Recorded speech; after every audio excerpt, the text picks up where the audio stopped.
બોટાદમાં બાળકોની સુરક્ષા અને સજાગતા વધારવાના હેતુથી નાલંદા કન્યા વિદ્યાલય ખાતે જાતીય ગુનાઓથી બાળ રક્ષણ અધિનિયમ 2012 અંતર્ગત જાગૃતિ કાર્યક્રમનું આયોજન કરવામાં આવ્યું હતું। આ કાર્યક્રમનું માર્ગદર્શન બોટાદ જિલ્લા પોલીસ અધિક્ષક ધર્મેન્દ્ર શર્મા અને જિલ્લા મહિલા બાળ અધિકારી આઈ મંસૂરીના નેતૃત્વ હેઠળ અપાયું હતું।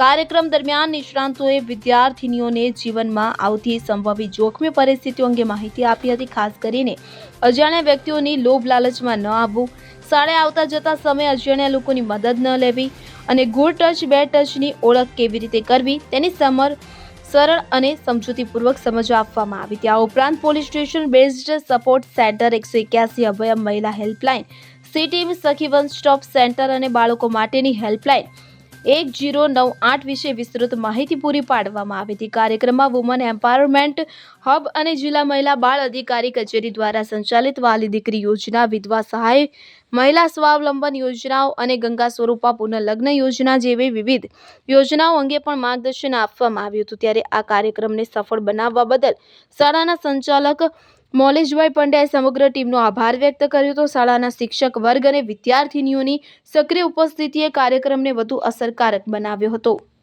Bureau report CN24 news. હવે જુઓ દેશ દુનિયાની તમામ ખબરો તમારી આંગળીના ટેરવે। ઉઠાવો મોબાઈલ અને Google Play Store પરથી ડાઉનલોડ કરો અમારી CN24 ન્યૂઝ મોબાઈલ એપ।